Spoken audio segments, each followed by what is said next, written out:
नमस्कार दोस्तों, मैं राजेश कुमार शर्मा क्लासेस कटिहार में एक बार फिर से आपका स्वागत करता हूं। आज ज्योग्राफी का बिहार बोर्ड ज्योग्राफी का सेट 2 मैं लेकर आया हूं। पहले सेट में मैंने 35 प्रश्न आपसे करवाया था। इस बार मैं आपके लिए टोटल एक फुल लेंथ सेट 35 क्वेश्चन ना, जबकि इसमें मैं आपको टोटल से 70 प्रश्न का ऑब्जेक्टिव सीरीज लेकर के आया हूं।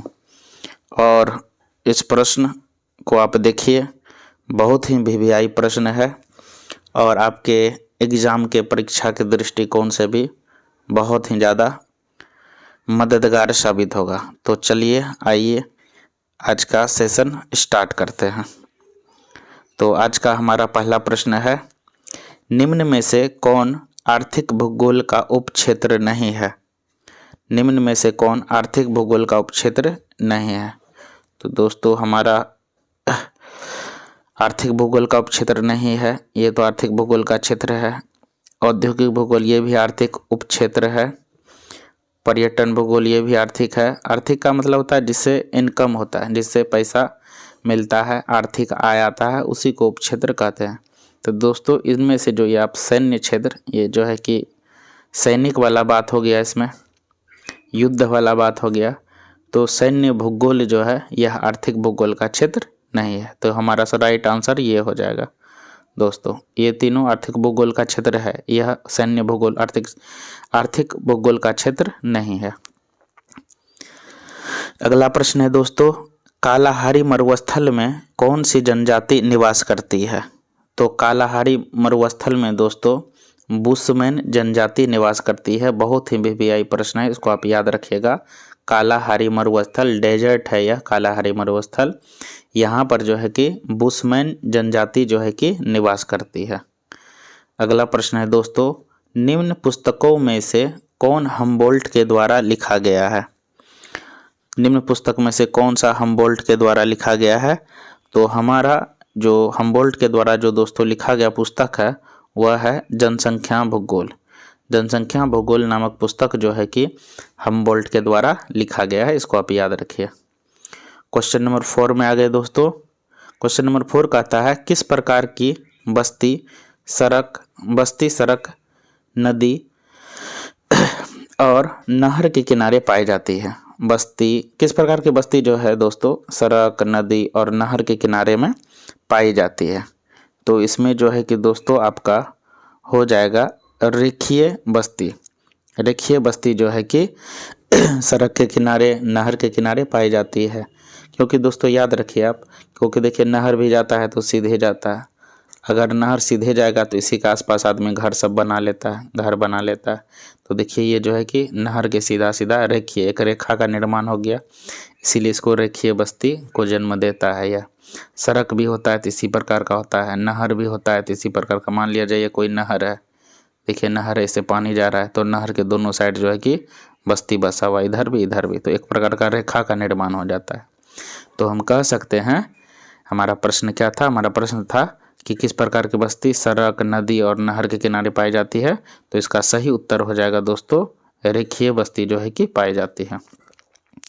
अगला प्रश्न है दोस्तों हमारा क्वेश्चन नंबर 5, किनकी निम्न में से कौन मानव भूगोल से संबंधित नहीं है? निम्न में से कौन मानव भूगोल से संबंधित नहीं है? तो दोस्तों इसमें से सही उत्तर हो जाएगा समुद्र विज्ञान। समुद्र विज्ञान जो है मानव भूगोल से संबंधित नहीं है, इसको याद रखेंगे। अगला प्रश्न है दोस्तों, कौन आयु वर्ग कार्यशील जनसंख्या का प्रतिनिधित्व करता है? यह तो पिछले सेट में भी प्रश्न आया था दोस्तों कि कौन सा आयु वर्ग कार्यशील जनसंख्या का प्रतिनिधित्व करता है? तो इसमें इसका सही आंसर हो जाएगा दोस्तों आपका 15 से 59। 15 से 59 साल का जो व्यक्ति होता है दोस्तों, वह जो है कि कार्यशील होता है, वह काम धंधा करता है, रोजगार करता है। बाकी यह सब जो है यह उसमें नहीं आता है दोस्तों। 15 से 59 वर्ष का जो उम्र होता है यह कार्यशील जनता को रिप्रेजेंट करता है, इसको याद रखेंगे। क्वेश्चन नंबर 7 है दोस्तों, निम्न में से किस महाद्वीप में जनसंख्या वृद्धि सर्वाधिक है? निम्न में से किस महाद्वीप में जनसंख्या वृद्धि सर्वाधिक है? तो 7 नंबर प्रश्न का उत्तर दोस्तों हो जाएगा एशिया। एशिया महादेश में पूरे दुनिया का अकेला 16% जनसंख्या निवास करता है। इस प्रकार हम कह सकते हैं एशिया महादेश में पूरी दुनिया का सबसे अधिक जो है कि जनसंख्या वृद्धि एशिया में है, जिसमें भारत भी आता है। अगला प्रश्न है दोस्तों, अंगूर की खेती संबंधित है। तो अंगूर की खेती दोस्तों भूमध्य सागरीय क्षेत्र से जो है कि संबंधित है। इसको आप याद रखिएगा, बहुत बार यह प्रश्न आया भी है कि अंगूर की खेती भूमध्य सागरीय क्षेत्र से संबंधित है। अगला प्रश्न है दोस्तों, भारत में सर्वाधिक जन वृद्धि की अवधि है। भारत में सर्वाधिक जन वृद्धि यानी कि यह कौन सा समय था कि जब जो है कि जनसंख्या सबसे अधिक वृद्धि भारत में हुई थी। तो यह दोस्तों है जन वृद्धि 1961 से 71 का जो समय है, यह जो है कि भारत में सबसे अधिक जन वृद्धि की अवधि मानी जाती है। अगला प्रश्न है दोस्तों, निम्न में से कौन तृतीय क्रियाकलाप से संबंधित है। तृतीय क्रियाकलाप दोस्तों आप याद करिए, प्रथम क्रियाकलाप के अंतर्गत कृषि क्षेत्र आता है, द्वितीय क्रियाकलाप के अंतर्गत जो है कि निर्माण क्षेत्र आता है, और तृतीय क्रियाकलाप में जो तो दोस्तों आता है यह आपका आता है सेवा क्षेत्र, जैसे डॉक्टर, इंजीनियर, संचार, परिवहन, यह सब जो है तृतीय क्षेत्र के अंतर्गत आता है। तो सेवा क्षेत्र सही हो जाएगा हमारा। अगला प्रश्न है दोस्तों 11 नंबर, सभ्यताओं का निर्माण सबसे पहले किस देश में हुआ था।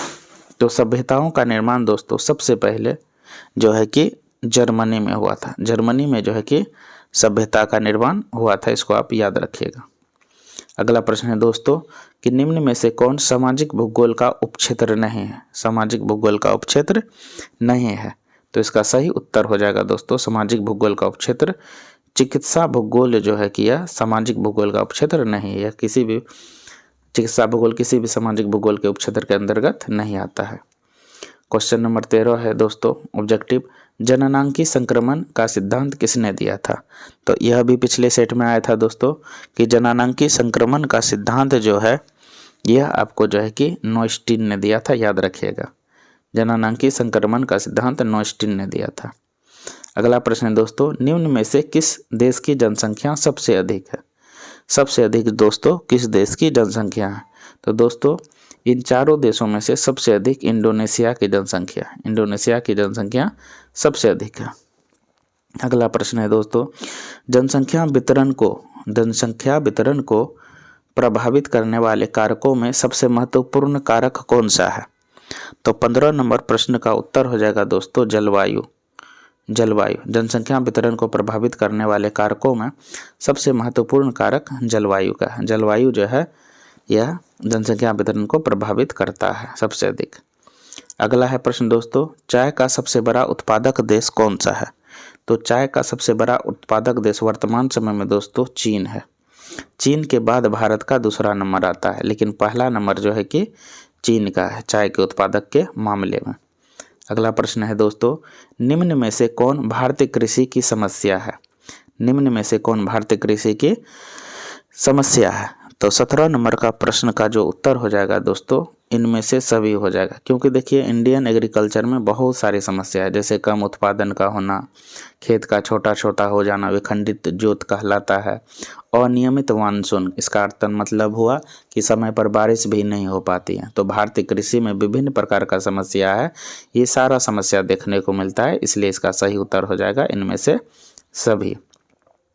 अगला प्रश्न है दोस्तों, रबर का सबसे बड़ा निर्यातक देश कौन है। निर्यातक का मतलब होता है दोस्तों बेचना, कि रबर जिसे देखते हैं आप साइकिल का टायर, बड़े बड़े वाहन का, मोटरसाइकिल का, ट्रक का जो टायर बनता है रबर इसी से बनता है।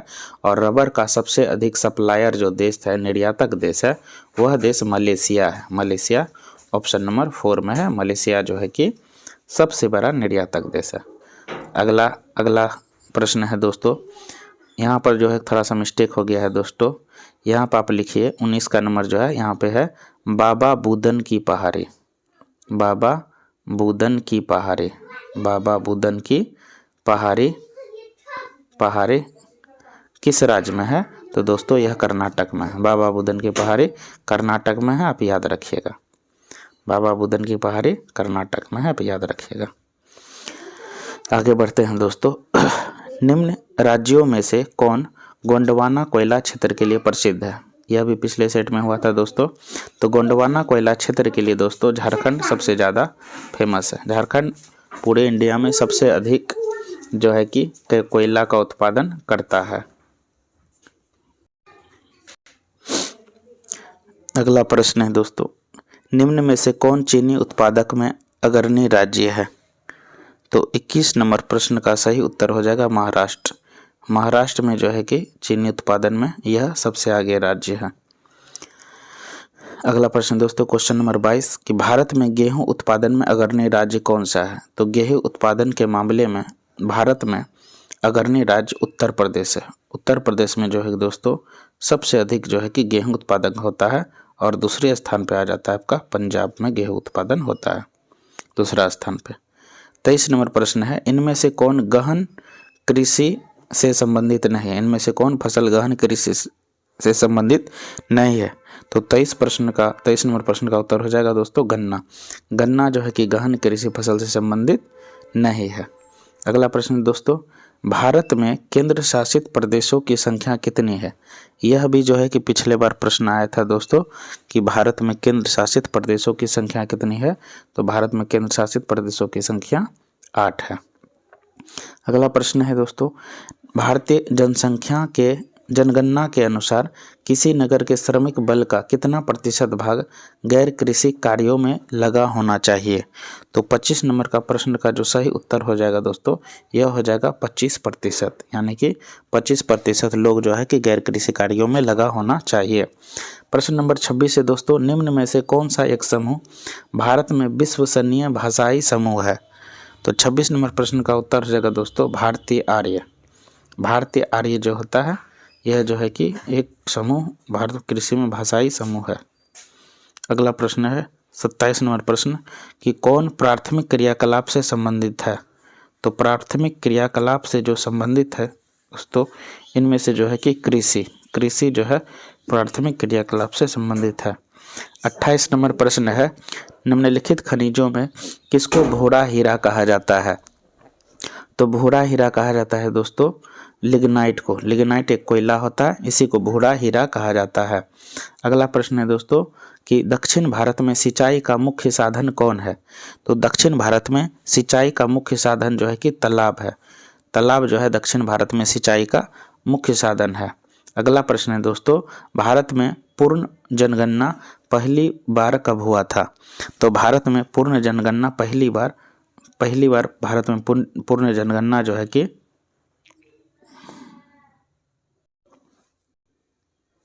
भारत में पूर्ण जनगणना पहली बार 1881 में हुआ था, याद रखिएगा। और सबसे पहले अगर पूछा जाए दोस्तों तो 1872 में पहली बार हुआ था, लेकिन पूर्ण नहीं हुआ था। पहली बार पूर्ण जनगणना 1881 में हुआ था। अगला प्रश्न है दोस्तों, मुंबई हाई क्या है? तो मुंबई हाई दोस्तों यह एक पेट्रोलियम क्षेत्र है। मुंबई में समंदर में जो है कि वहाँ से पेट्रोल निकाला जाता है, तो उसी को मुंबई हाई कहा जाता है। मुंबई हाई क्या है? पेट्रोलियम क्षेत्र है। क्वेश्चन नंबर 32 है दोस्तों, इनमें से कौन लोहा इस्पात उद्योग का केंद्र है? लोहा इस्पात उद्योग का केंद्र है। तो लोहा इस्पात उद्योग का केंद्र जो है कि दोस्तों इसमें आपका हो जाएगा ये 32 का 2 नंबर प्रश्न हो जाएगा दोस्तों। राउरकेला में जो है कि लोहा का उत्पादन होता है। अगला प्रश्न दोस्तों, डिगबोई कहाँ है? तो डिगबोई दोस्तों असम में है। यह इंडिया का वह पहला स्थान है जहाँ पर सबसे पहले जो है कि पेट्रोल का खनिज तेल का खोज किया गया था। यह असम में है। डिगबोई स्थान का नाम है। असम के लखीमपुर जिला में वहाँ पर जो है कि पेट्रोल का कुआं का खोज हुआ था, अंग्रेजों के द्वारा खोजा गया था। 34 नंबर प्रश्न है, महाद्वीपों में किस एक में विश्व व्यापार का सर्वाधिक प्रवाह होता है? महाद्वीप में। तो महाद्वीप में 34 नंबर प्रश्न का उत्तर हो जाएगा दोस्तों बी नंबर कि यूरोप में जो है कि सबसे अधिक विश्व व्यापार का सर्वाधिक प्रवाह होता है। 35 नंबर प्रश्न है दोस्तों, उत्तर दक्षिण गलियारा जोड़ता है? तो उत्तर दक्षिण गलियारा जोड़ता है दोस्तों श्रीनगर से कन्याकुमारी से। उत्तर दक्षिण गलियारा जोड़ता है श्रीनगर को कन्याकुमारी से। अगला प्रश्न है, दक्षिण रेलवे का मुख्यालय कहाँ है? तो दक्षिण रेलवे का जो मुख्यालय दोस्तों है यह है चेन्नई में। दक्षिण रेलवे का मुख्यालय जो है कि चेन्नई में है। अगला प्रश्न है दोस्तों, निम्नलिखित में से कौन एक लौह इस्पात का कारखाना है? निम्नलिखित में कौन सा एक लौह इस्पात का कारखाना है? तो बोकारो जो है कि यह लौह इस्पात का कारखाना है। अगला प्रश्न है दोस्तों, निम्नलिखित में से कौन अधात्विक खनिज के प्रकार है? अधात्विक खनिज के प्रकार दोस्तों अभ्रक है। अभ्रक जो है कि अधातु है, बाकी ये भी धातु है, ये भी धातु है, ये भी धातु है। अगला प्रश्न है दोस्तों, है डिगबोई प्रसिद्ध है। अभी तो तुरंत आया था दोस्तों, पेट्रोलियम के लिए डिगबोई जो है कि प्रसिद्ध है। 40 नंबर प्रश्न में आगे दोस्तों कि अंकलेश्वर क्षेत्र है। तो अंकलेश्वर क्षेत्र दोस्तों कहाँ पर है? तो अंकलेश्वर क्षेत्र जो है कि यह गुजरात में अंकलेश्वर क्षेत्र है। अगला प्रश्न है दोस्तों, इनमें से कौन खनिज चीनी मिट्टी के बर्तन एवं रंग बनाने में काम आता है? तो 41 का हो जाएगा प्रश्न का उत्तर दोस्तों मैग्नीज का जो है उपयोग बर्तन और रंग बनाने में आता है। अगला प्रश्न है लौह एवं इस्पात उद्योग है। लौह एवं इस्पात उद्योग को आधारभूत उद्योग कहा जाता है। इसलिए कहा जाता है क्योंकि इसी आधारभूत उद्योग के बदौलत बाकी सारे उद्योग चलते हैं, इसीलिए इसे आधारभूत उद्योग कहा जाता है। 43 नंबर क्वेश्चन का है, देश में उपलब्ध कुल जल का सर्वाधिक उपयोग निम्नलिखित में से किस सेक्टर में है? तो देश में सबसे अधिक जल का सर्वाधिक उपयोग जो दोस्तों होता है यह आपका हो जाता है सिंचाई करने में। सिंचाई के लिए सबसे अधिक जल का उपयोग हो रहा है। 44 प्रश्न है दोस्तों कि इनमें से कौन सा शहर ग्रैंड ट्रंक रोड पर स्थित नहीं है? कौन सा शहर ग्रैंड ट्रंक रोड पर स्थित नहीं है? तो इसका सही उत्तर हो जाएगा दोस्तों लखनऊ जो है यह ग्रैंड ट्रंक रोड पर स्थित नहीं है। बाकी यह तीनों जो है कि ग्रैंड ट्रंक रोड पर स्थित है। अगला प्रश्न है दोस्तों, निम्नलिखित में से किस पदार्थ प्रदूषक नहीं माना जाता? मतलब किसे जो है कि प्रदूषण फैलाने वाला चीज जो है इसे नहीं माना जाता है, प्रदूषक नहीं माना जाता है। तो इसमें दोस्तों तो आपका हो जाएगा सही उत्तर हो जाएगा दोस्तों ये बी 45 का उत्तर हो जाएगा आपका दोस्तों नाइट्रिक ऑक्साइड जो है कि यह प्रदूषक नहीं माना जाता है। अगला प्रश्न है दोस्तों 46 नंबर, इसमें से कौन औद्योगिक जिला है? 46 नंबर का है दोस्तों, इनमें से कौन सा औद्योगिक जिला यानी उद्योग धंधा होता है? तो दोस्तों देखिए इसमें भोपाल में भी, कानपुर में सब जो है कि औद्योगिक जिला है। अगला प्रश्न दोस्तों, अगर ज़्यादा पूछा जाए ज़्यादा तो वेरीफाइड, तो ये दोस्तों कानपुर भी होगा, लेकिन सबसे सटीक आंसर औद्योगिक सभी होगा, उपयुक्त सभी। अगला प्रश्न दोस्तों, इनमें से कौन लौह इस्पात का कारखाना समुद्र तट पर स्थापित है? यानी समुद्र के किनारे इसमें से कौन सा कारखाना स्थापित है इंडिया में? तो इसका सही उत्तर हो जाएगा दोस्तों विशाखापत्तनम यह जो लौह इस्पात का कारखाना है यह समुद्र के किनारे स्थापित है। 48 नंबर प्रश्न है दोस्तों कि सर्वप्रथम परमाणु ऊर्जा केंद्र किस शहर के निकट स्थित है? तो 48 नंबर प्रश्न का उत्तर हो जाएगा दोस्तों कोटा जो है यहाँ पर जो है कि सबसे पहले परमाणु ऊर्जा केंद्र को जो है कि स्थापित किया गया था। कोटा कहाँ पर है दोस्तों? यह आपका राजस्थान में, इसको याद रखिएगा। अगला प्रश्न है दोस्तों, भारत में पाए जाने वाले कुल कोयला का कितना प्रतिशत भाग बिटुमिनस प्रकार का है? तो 49 नंबर का प्रश्न का सही उत्तर हो जाएगा दोस्तों 80%, यानी बिटुमिनस कोयला इंडिया में जो है कि 80% जो है कि प्रकार है। अगला प्रश्न है दोस्तों 50 नंबर, इंदिरा गांधी नहर में पानी कहाँ से आता है? तो इंदिरा गांधी नहर में जो पानी आता है दोस्तों यह ब्यास नदी से आता है, ब्यास नदी, और यही इंदिरा गांधी नहर दोस्तों राजस्थान को पानी देता है। इसी के बदौलत राजस्थान में पानी की आपूर्ति की जाती है। अगला प्रश्न है 51 नंबर प्रश्न दोस्तों कि निम्नलिखित में से कौन सांस्कृतिक नगर है? तो जेरूसलम जो है कि जेरूसलम को जो है कि सांस्कृतिक नगर कहा जाता है जेरूसलम को। 52 नंबर प्रश्न है दोस्तों, उच्च आबादी वाले क्षेत्रों में किस प्रकार की बस्ती पाई जाती है? तो उच्च आबादी यानी कि जहाँ बड़े जो है कि बड़ा शहर से में दोस्तों कैसा बस्ती पाया जाता है? मतलब लोग तो वहाँ बहुत ज़्यादा भीड़ रहता है, घर से सटे रहते हैं, इसलिए हम कह सकते हैं उच्च आबादी वाले क्षेत्रों में गुच्छित बस्ती पाई जाती है। गुच्छित यानी लोगों का बहुत सारा भीड़ रहता है, गुच्छित बस्ती शहरों में पाया जाता है।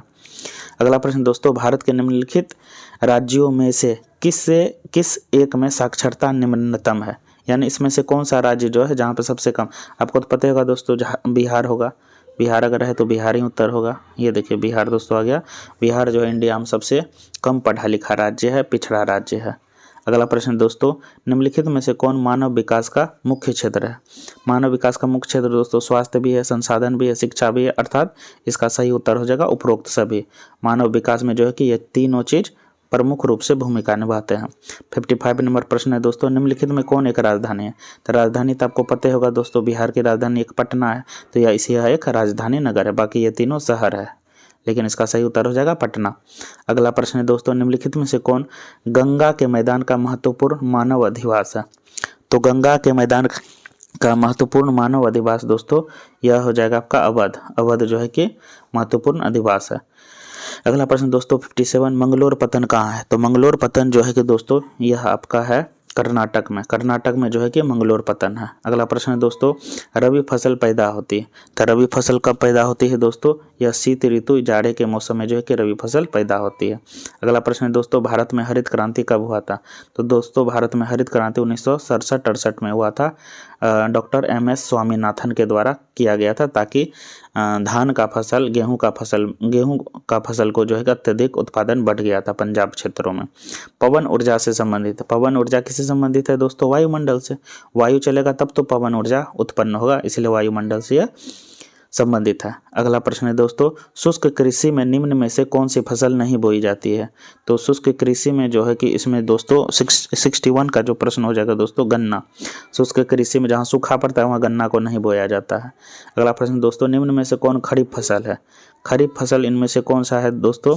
खरीफ फसल इनमें से जो है कि 62 नंबर का सही उत्तर हो जाएगा आपका कपास। कपास जो है कि खरीफ फसल है। अगला प्रश्न है दोस्तों, सीमेंट में कौन सा पदार्थ का उपयोग होता है? सीमेंट में दोस्तों चूना पत्थर का प्रयोग होता है, सबको पता है दोस्तों यह बात। अगला प्रश्न है दोस्तों हमारा, विश्व का सबसे बड़ा तृतीय क्रियाकलाप कौन सा है? तो तृतीय क्रियाकलाप जो अगर आएगा दोस्तों, तृतीय क्रियाकलाप के क्षेत्र में आ जाएगा दोस्तों पर्यटन। पर्यटन को जो है कि तृतीय का सबसे बड़ा क्रियाकलाप है।